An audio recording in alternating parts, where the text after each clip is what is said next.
Eh, bueno, entonces, buenos días. Nosotros somos el grupo número 2. El grupo está compuesto por Laura Muñoz Tavares, María Perdomo, Sofía Ramírez, Andrés Felipe Guevara, Paula Andrea González, Isabela Cano y Kim Santos Felipe Echeverri. Somos el grupo de trabajo número 2 del proyecto de investigación. Entonces, ¿puede pasar, por favor?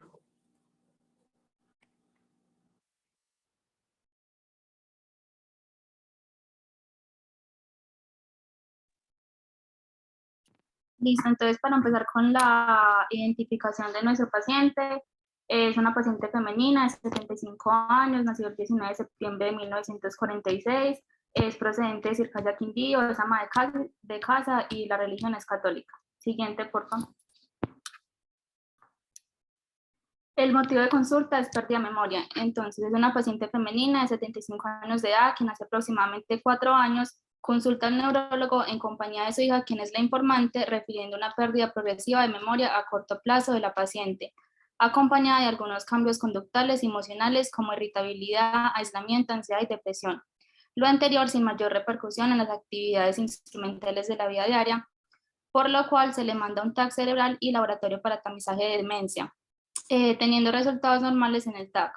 A la exploración neuropsicológica se establece la presencia de alteraciones significativas de sus funciones cognitivas, encontrándose fallas en la orientación temporal y en el cálculo aritmético, déficit en la atención visual dividida, anomia, un síndrome amnésico tipo hipocampo manifestado por amnesia retrógrada, con gradiente temporal, amnesia conceptual y planeación motora. La paciente además presenta poca conciencia de sus déficits amnésicos.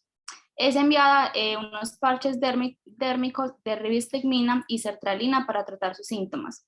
La paciente tiene una mala adherencia al tratamiento y al pasar los años no presenta un deterioro de su memoria como se esperaba, por lo que de nuevo es llevado al neurólogo, es de nuevo enviado a un TAC cerebral y es remitido al neurocirujano. Continúa con mala adherencia al tratamiento, pero sin presentar el avance esperado de sus síntomas. Siguiente, por favor. En tanto la revisión por sistemas, solo tiene positivo una disminución en la agudeza visual, una leve hipoacusia y ronquidos. De resto es negativo todo.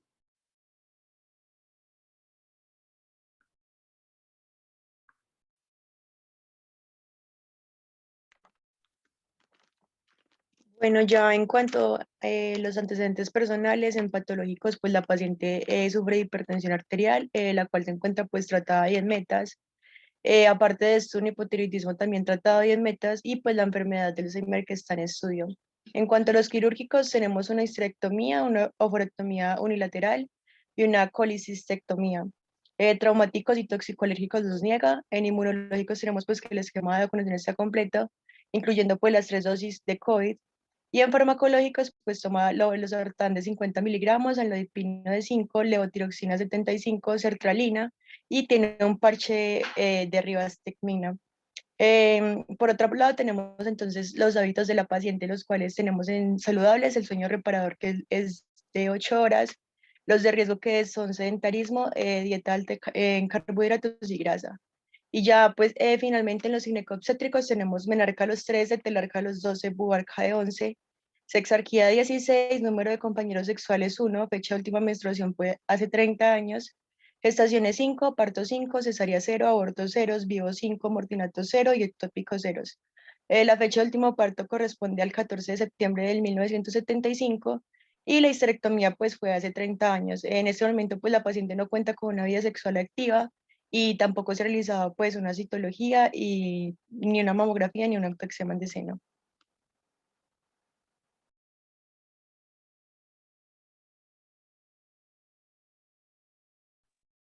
Entonces, en tanto los antecedentes familiares, en tanto los patológicos, la madre presenta hipertensión arterial, diabetes y artrosis. En los psicosocioculturales, entonces una paciente femenina de 75 años, quien es madre de 5 hijos, viuda, actualmente viviendo con uno de sus hijos, es diagnosticada con enfermedad de Alzheimer, teniendo pérdida de la memoria a corto plazo, afectando sustancialmente su vida, aunque es poco consciente de su enfermedad. Tiene gran apoyo de su familia, en especial de sus hijas y sus nietas, quienes mantienen al pendiente de ella. Disfruta jugar parques en sus tiempos libres, va a la iglesia cada semana y le gusta escuchar música o televisión. Es pensionada, por lo cual tiene un buen acceso económico y vive en buenas condiciones.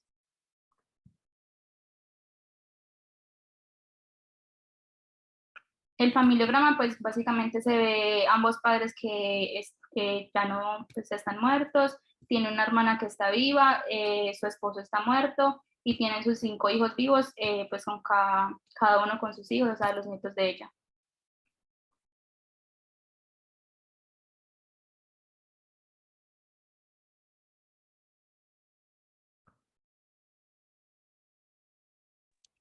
Bueno, entonces, respecto al Ecomapa, pues es una persona que recibe la pensión que le dio su esposo cuando falleció.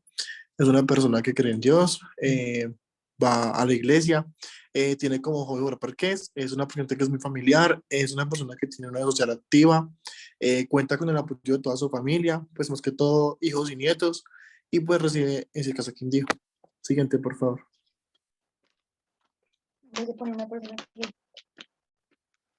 Los signos vitales pues serían tensión arterial de 110/70, frecuencia cardíaca 84 latidos por minuto, respiratoria 18 de respiraciones por minuto, la temperatura 37,5 y la saturación de 96. Cuenta con un índice de masa corporal de 29 y 29,4.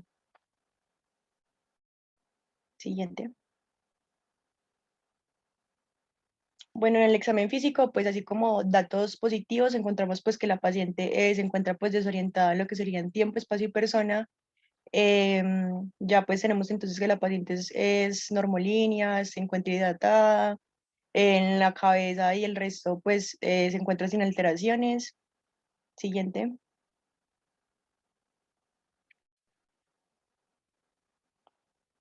Mm, Realmente la paciente pues en el examen físico se puede observar muy sana y ya pues digamos cuenta con todos los arcos de movimientos en cuanto al cuello, los oídos se encuentran pues permeables, la membrana se encuentra sin alteraciones y en cuanto a boca también se encuentra sin ninguna alteración.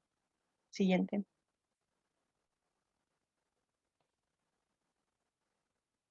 En tórax, pues a la hora de auscultarla se encontraba con el sonido pulmonar normal, el murmullo vesicular pues normal, sin ningún ruido agregado. Las mamas se encontraban simétricas, no tenía dolor a la palpación y se le palpaban ninguna masas. El abdomen, pues los ruidos peristálticos presentes, sin alteraciones y timpanismo conservado. Siguiente.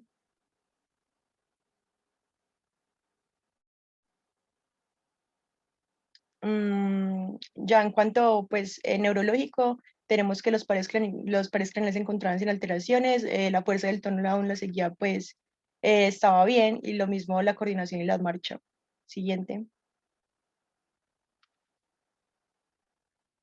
Ya en el examen mental sí es importante pues mencionar que la paciente pues contaba con una actitud amable, era colaboradora, estaba bien presentada, tenía un buen contacto visual.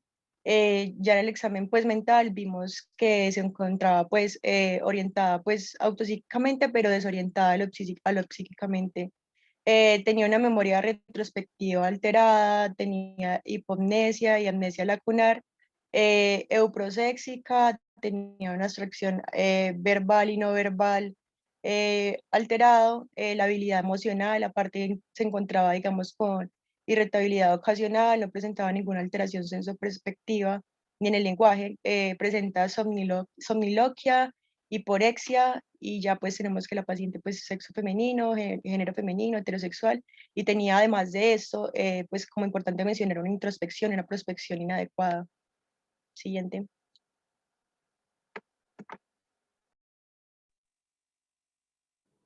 Bueno, en cuanto al resumen de datos positivos, entonces pues tenemos como los datos más importantes, que pues la edad tiene 75 años, la pérdida progresiva de la memoria a corto plazo, los cambios conductuales y emocionales, la irritabilidad, el aislamiento y la depresión, la mala orientación temporal y en el cálculo aritmético, el déficit en la atención visual dividida, síndrome amnésico tipo hipocampo, alteración en la realización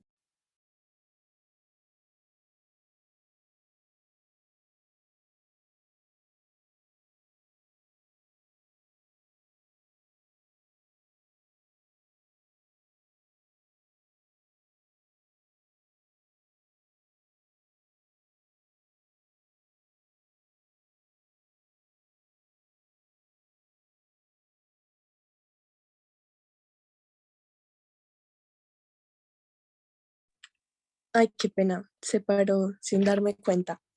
Bueno, la mala orientación temporal en el cálculo aritmético, el déficit de la atención visual dividida, el síndrome amnésico tipo hipocampo, que era lo que les estaba diciendo, la alteración en la realización de funciones ejecutivas, la nosia, la disminución de la agudeza visual, la hipoacusia leve, la agonalgia bilateral, el temblor leve en ambas manos, afectación también en la realización de sus actividades cotidianas, aunque es poco consciente de su enfermedad, como lo habían dicho anteriormente, y el antecedente de hipertensión e hipotiroidismo. Respecto al enfoque sindromático de la paciente, pues tenemos que de parte neurológico identificamos un síndrome demencial, un síndrome depresivo y un síndrome neurológico degenerativo. Siguiente, por favor.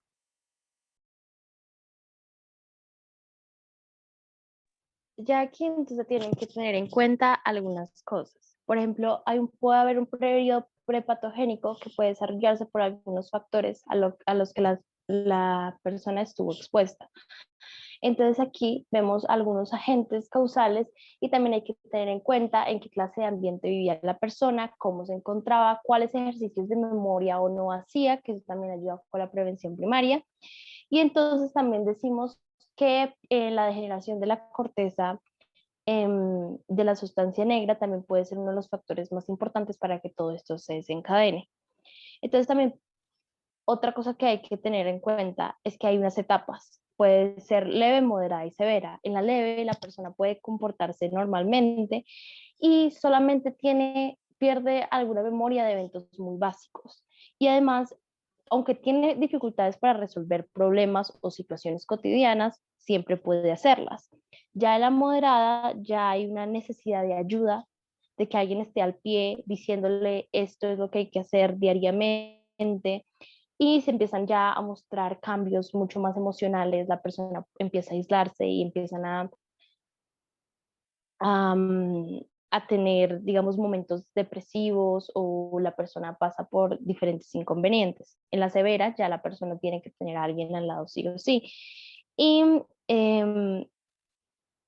ya sus capacidades físicas disminuyen y entonces entramos ya a un periodo patogénico, que ya es cuando la enfermedad está presente, que puede ser clínico, donde ya presenta los diferentes síntomas de la demencia o los diferentes síntomas de la degeneración mental, y ya serían las náuseas, puede haber vómitos, puede haber que la persona se aísle, periodos de depresión, la confusión y el mareo son muy específicas.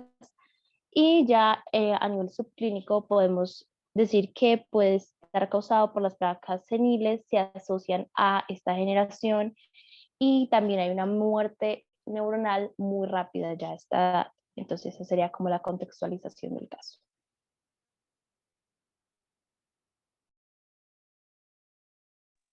Bueno, entonces, respecto a la comprensión de la situación orgánica, tenemos que la demencia tipo Alzheimer posee una carga genética clara. Aproximadamente el 5% de todos los pacientes de demencia tipo Alzheimer corresponden a casos familiares que tienen una transmisión autosómica dominante, cuyo inicio pues suele ser precoz, y el espectro de esta enfermedad incluiría fases asintomáticas de hasta 20 años de duración.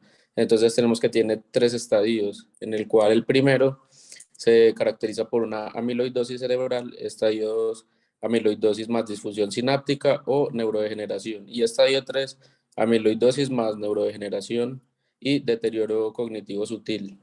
Después de estas fases, pues también hay un deterioro cognitivo leve, una enfermedad prodrómica y una demencia por la supervivencia de los pacientes, perdón, puede ser de 4 a 5 años después del diagnóstico, hasta casi 15 años, dependiendo pues de los cuidados que tengan, la adherencia al tratamiento, etcétera. Y listo. Los diagnósticos diferenciales orgánicos tenemos enfermedad de PIC, demencia mixta y vascular, tumor cerebral frontotemporal, depresión y demencia con cuerpos de Lewy.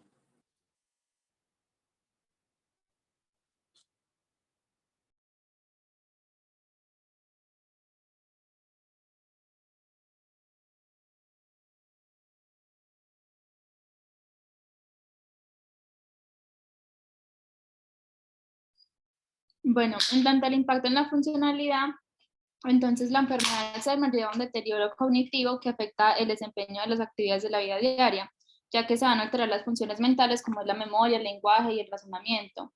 Entonces todo eso lleva a que se produzca un deterioro funcional por el que la persona afectada va perdiendo progresivamente la capacidad de llevar a cabo actividades cotidianas de manera autónoma y cada vez dependerá más de aquellos quienes la cuiden. Entonces, las actividades cotidianas de la paciente, como solían ser hacer recados, ir a la iglesia, ir a visitar alguna amistad, se vieron afectadas completamente por el riesgo de que se olvidara el camino de regreso a casa, por lo que ahorita pues solo puede hacer estas actividades pero acompañada. Ya no puede cocinar por el riesgo de que se le olvide apagar alguna estufa o que haya algún accidente. Ha habido una pérdida en el rol como ama de casa, como madre o abuela y como persona que se cuida ella misma, porque pues ya ha pasado a un rol donde ella debe ser cuidada en todo momento y donde es alguien que, alguien constantemente le tienen que dar sus medicamentos, acompañarla a salir, etc.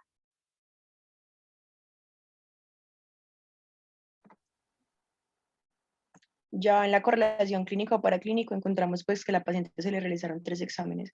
El primero fue el electroencefalograma, donde la paciente pues encontró normal, se observaron pues descargas paroxísticas, sin descargas paroxísticas y sin signos focales significativos pues. Se encontró también la resonancia magnética del cerebro. La paciente, pues en este examen se pudo evidenciar una leve atrofia cortical difusa e incipientes en cambios de microangiopatía crónica.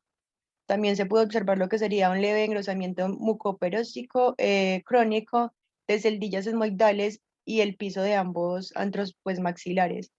Y además una leve ventriculomegalia supratentorial de carácter compensatorio. Siguiente. También se realizó un TAC cerebral simple, donde la paciente pues también se le encontraba este paraclínico pues normal.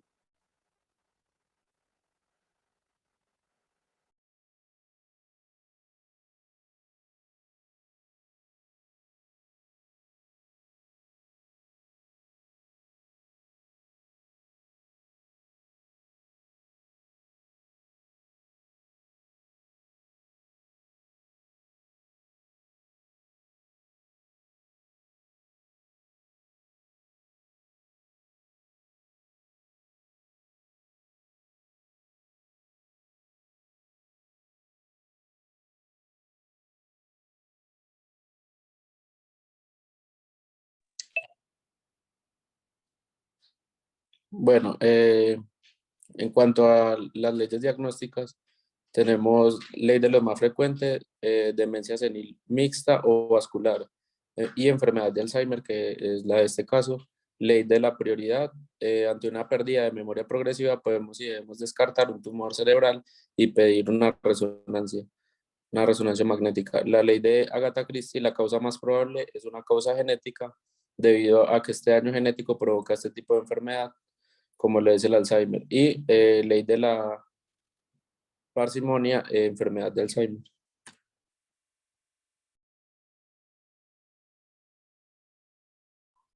El tratamiento que recibe la paciente es sertralina para tratar los síntomas acompañantes, lo cual pues ejercen el efecto antidepresivo, y los parches transdérmicos de ribostigmina, los cuales facilitan la neurotransmisión colinérgica.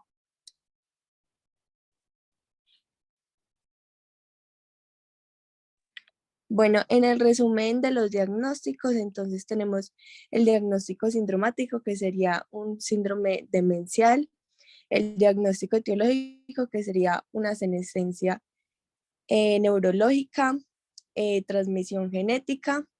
El diagnóstico topográfico anatómico estaría ubicado en la corteza cerebral, en el hipocampo.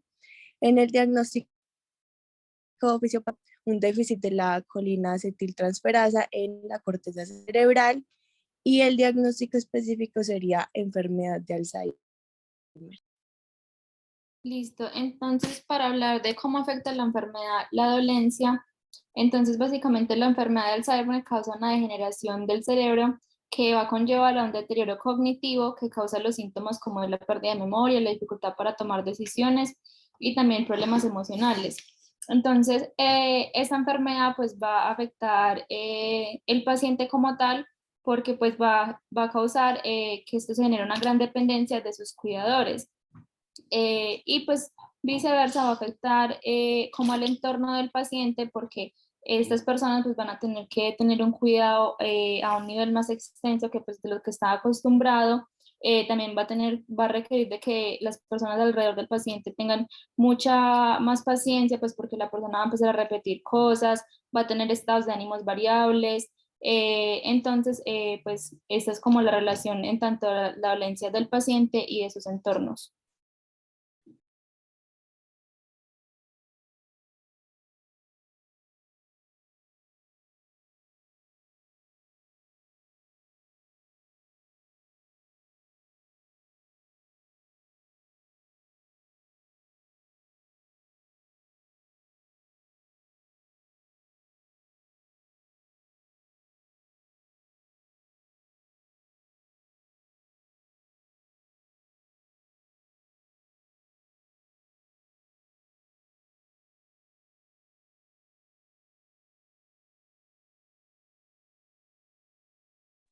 El micro, Andrés.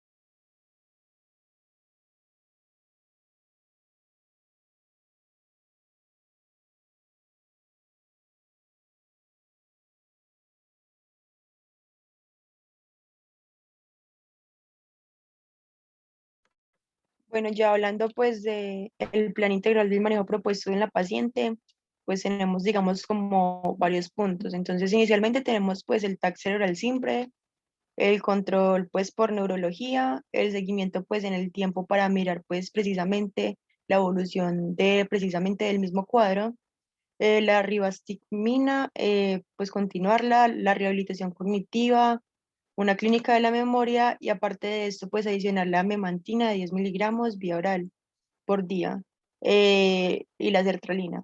Pues básicamente el plan consiste pues en como en integrar todo y hacer un enfoque multidimensional donde pues se va a abarcar lo que sería pues la paciente. Esto pues con el fin pues de poder dar como una buena respuesta a las necesidades de la paciente y poder como enfocarla. Todo esto es porque teniendo como un fin como de un buen servicio a la salud, mirar bien pues cuál ruta es como la mejor, tanto como a corto y a largo plazo.